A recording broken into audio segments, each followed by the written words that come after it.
Hi everybody, welcome back to Leah's Library. Today I'm really excited because we're going to be reading two different stories from another part of the world. Today we're going to visit Asia, the Asian continent in the world. Specifically, we're going to go to China. Both our stories today are from China. The first one is called the Nian monster, by Andrea Wang, pictures by Alina, Chau. The second one we're going to do today is called The Magic Pillow by Demi. So let me show you a quick map of where we're going to be today. This is the map of all the continents on our planet. On Earth, there's 7. 1, 2, 3, 4, 5, 6. Where's the 7th? 1, 2, 3, 4, 5, 6. Oh, 7 is down here, Antarctica. There we go. There's the 7th. And today we're coming over to the Asian continent here, to this area called China. Now you may have heard of China. Here's a bigger picture of it. You see right here? This is China. It's surrounded by the Philippines, Japan, Thailand, Vietnam. You might recognize some of those names. If you don't, and some of them sound interesting to you, you can ask an adult to help you look up what some of these other countries are in the Asian continent. But right now, we're going to go back to China, this area right here, and we're going to read 2 folk tales. Let's start with the Nian monster.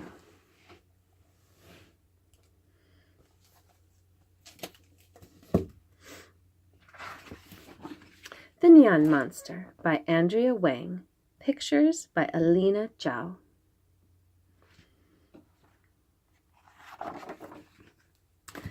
3 days before Chinese New Year, Shanghai was alive with color and sound.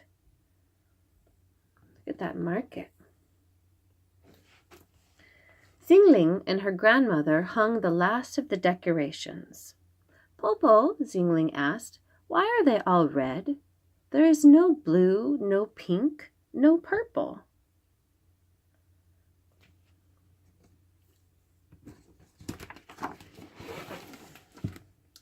"Long ago," Popo said, "the Nian monster lived in the mountains. His jaws were as wide as caverns. His teeth were sharper than swords, and he was filled with a terrible hunger. Each New Year, Nian ate whole villages." Xingling gasped. "What happened to him?" "Every monster has a weakness." Nian had 3. Loud sounds, fire, and the color red. Our traditions have kept Nian away ever since. Popo smiled. "Now I must go buy some more noodles. Watch the casserole for me."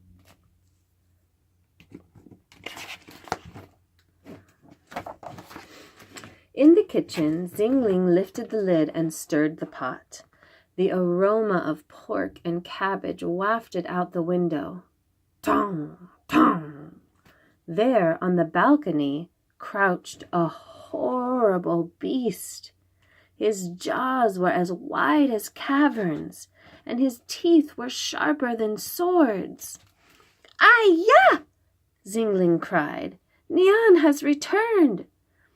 "I have come to devour this city," growled Nian. He stretched his wide, wicked jaws and roared, and all the buildings in Shanghai shook. Xingling pointed to the city below. "We have red banners, lanterns, gongs, and drums. Why aren't you scared?" "Peh!" the monster spat. That was thousands of years ago. Those old tricks don't frighten me anymore. I am starving. He licked his lips. You will make a tasty appetizer. Wait! Xingling scanned the kitchen. Have a bowl of long-life noodles first. If you live longer, you can conquer more cities. Nian stroked one pointy horn. You are wise, little one. Noodles first, then you, then the city. Good. Wait for me in the park. Nian leapt down to People's Square and paced around the fountain. Look, all those people are running. Ah! Xingling ran to the best noodle shop in Shanghai. She asked the head chef to prepare a special dish just for Nian. All day, the chefs mixed and kneaded and pulled. Finally, they pushed the giant bowl in front of Nian. That looks delicious. Nian slurped and slurped and slurped. Oh, my stomach is too stuffed to eat more, he groaned. The chefs had made only one noodle, just one, the longest noodle in China. Nian belched. Oh, I will devour the city tomorrow.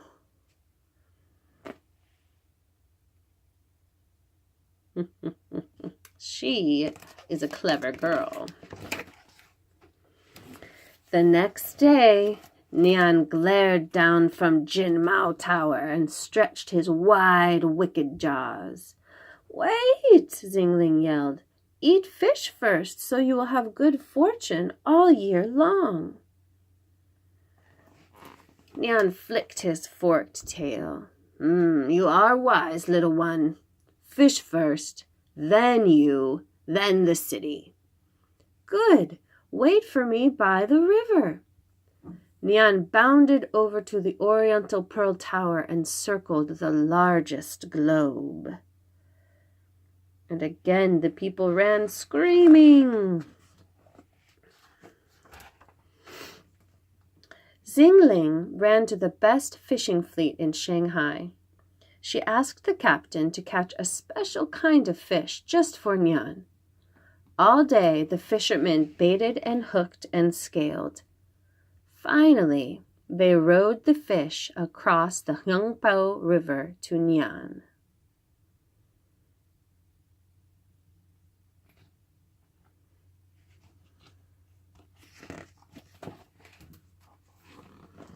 Nian gulped and gulped and gulped. The fish bones pricked and poked. Oh, my throat is too sore to eat more, he croaked.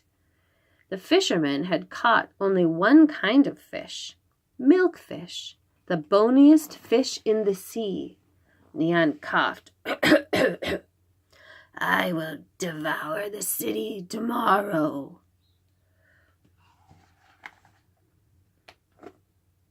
She is quite pleased with herself.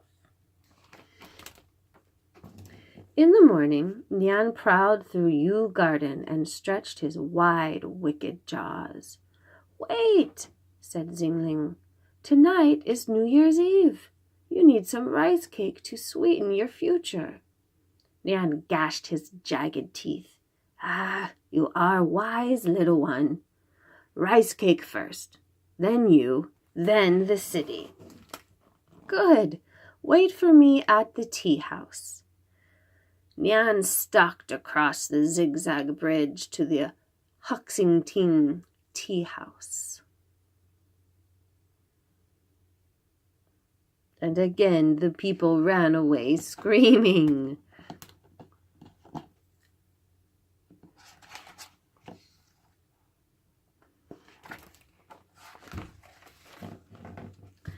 Xingling ran home for the best rice cakes in Shanghai. She asked Popo to make a special rice cake just for Nian. All day the grandmothers stirred and steamed and fried.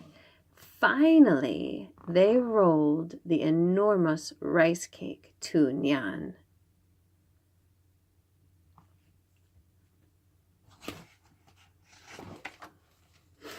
Nian chewed and chewed and chewed. The rice cake clung to his rows of sharp teeth. Nian's wide, wicked jaws were stuck fast. The grandmothers had used only glutinous rice flour, the stickiest kind. So sticky it had been used to build the Great Wall. Nian rolled one monstrous yellow eye. He muttered. Yes, Xingling said. You can devour the city tomorrow, but first, fireworks. We must send out the old year so we can welcome in the new.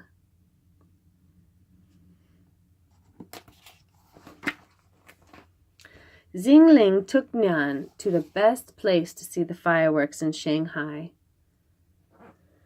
the Bund. She asked the fireworks master to put on a special show just for Nian.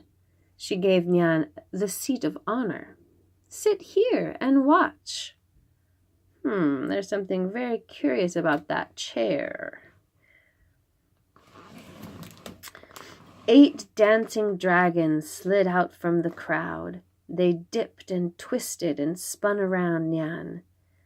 At the midnight bell, the dragon dancers stopped and bowed.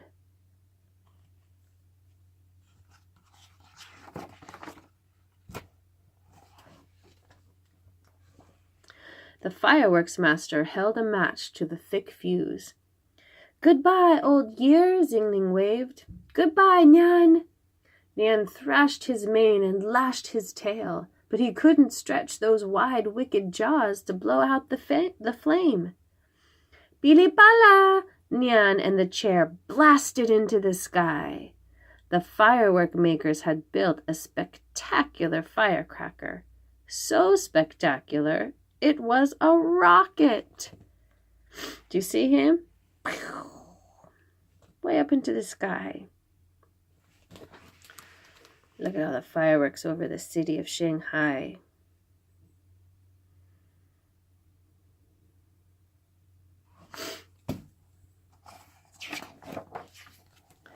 Nian's claws tore a hole in the fabric of the sky just before he shot through. Nian shouted, I'll be back next year. Good, Xingling said. You haven't tried my dumplings yet. She is very proud of herself. What a clever girl.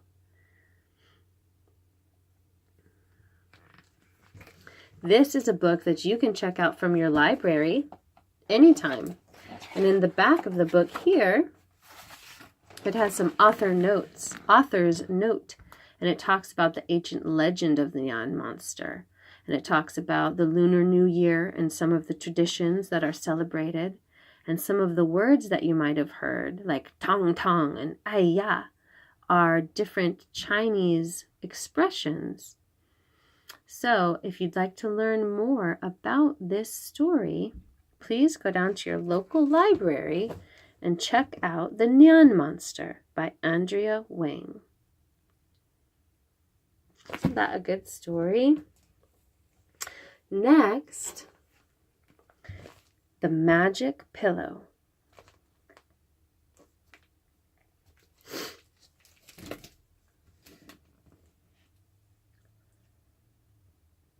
The artist that made this book is called Demi. Written and illustrated by Demi. The Magic Pillow.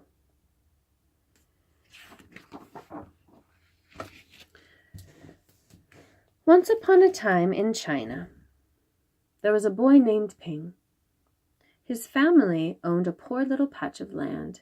but they were all very happy together. Ping had a little black pony. He liked to help out wherever he could. One winter day, Ping rode into the mountains to collect firewood. It began to snow so heavily and deeply that Ping suddenly realized he couldn't get home.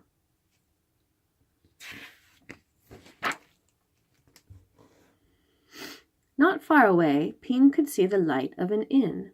He rode over to ask if he may stay there until the storm stopped.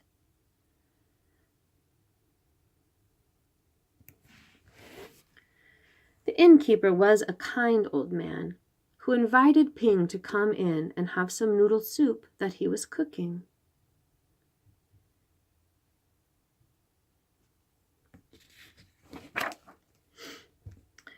A great magician was staying at the inn, and he was performing magic tricks.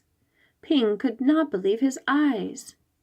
Out of the magician's pocket flew a dragon that circled round and round,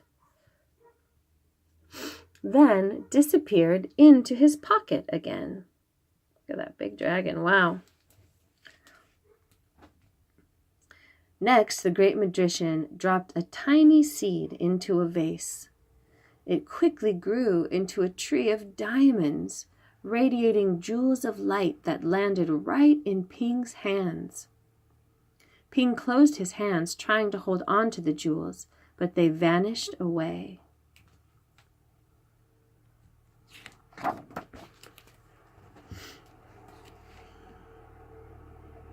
Ping was so amazed that he could hardly speak. How wonderful were the jewels of light! But suddenly he remembered his family's poverty, and he became very sad.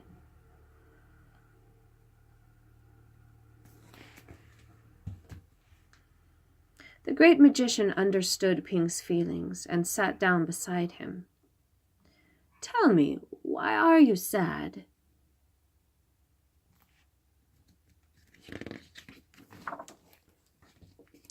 Ping replied, "It seems that in life a person should do great things. He should have money, power, fame, and everything that life can offer.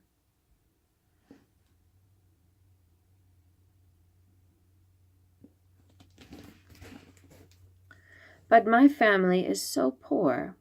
All I have is my little black pony, and I don't think I'll ever have any more."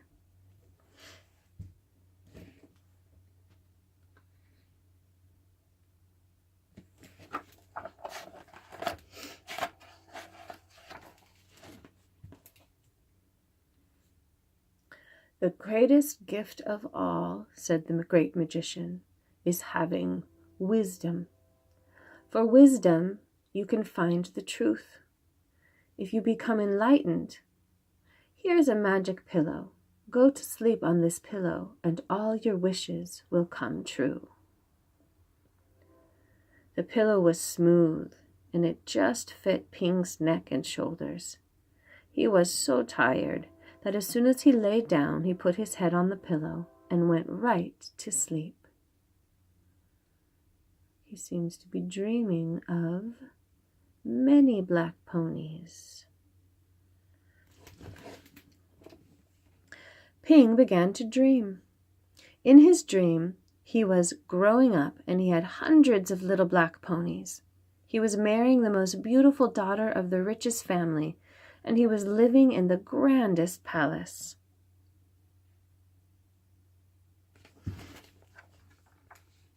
He was becoming famous. He was an officer, then a high officer, then the highest officer.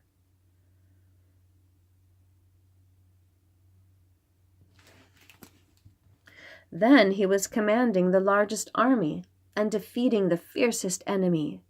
He was being made prime minister of all the land. He was being decorated with honors and heaped with gifts. He was powerful, and he was happy.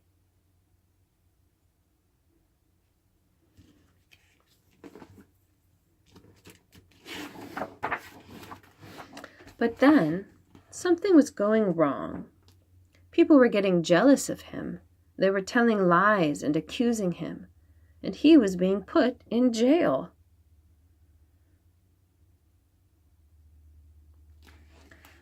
And after a long, long time, Ping was freed.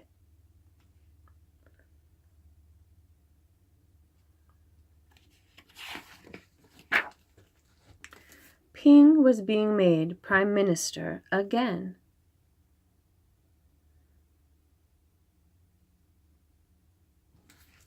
And he was decorated with honors, and he was heaped with gifts.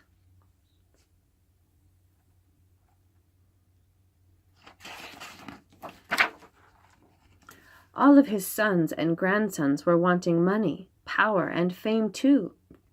Quickly, they were marrying the most beautiful daughters of the richest families. And quickly, they were rising to power. All his many grandsons and sons. Quickly, they conquered the fiercest enemy. See? They're all going off to war.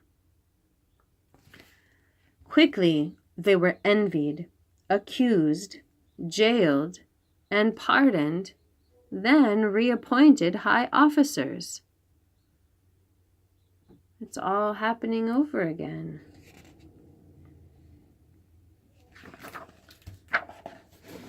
Ping was seeing the family fortunes rise and fall like endless waves upon the ocean.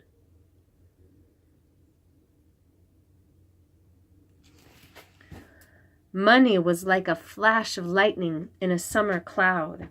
Power was like a flickering lamp, and fame lasted no longer than a bubble in the stream.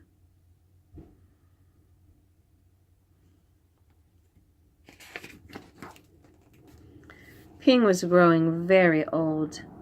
He was 108, and he had a long white beard that reached down to his feet.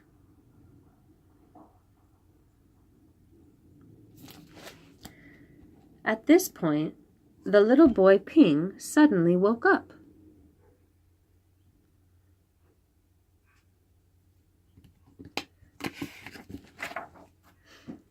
It was morning. The snow had stopped, and the sun was shining. He was still at the inn, the great magician was still performing magic tricks, and the innkeeper was still cooking noodle soup. "Thank you, kind sir, for letting me use your magic pillow," Ping said. "It is a wonderful gift indeed, and it has given me great wisdom. Now I know what it would be like to be a great man and have money, power, and fame, and now I know that I am happy just the way I am."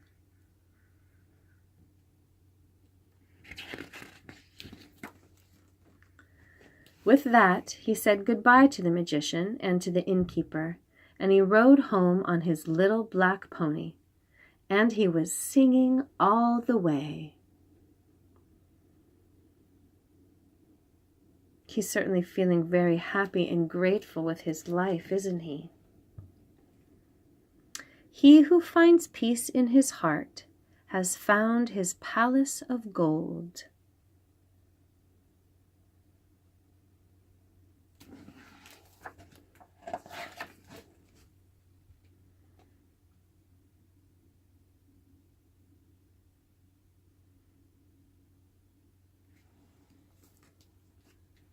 Look at those lovely pictures.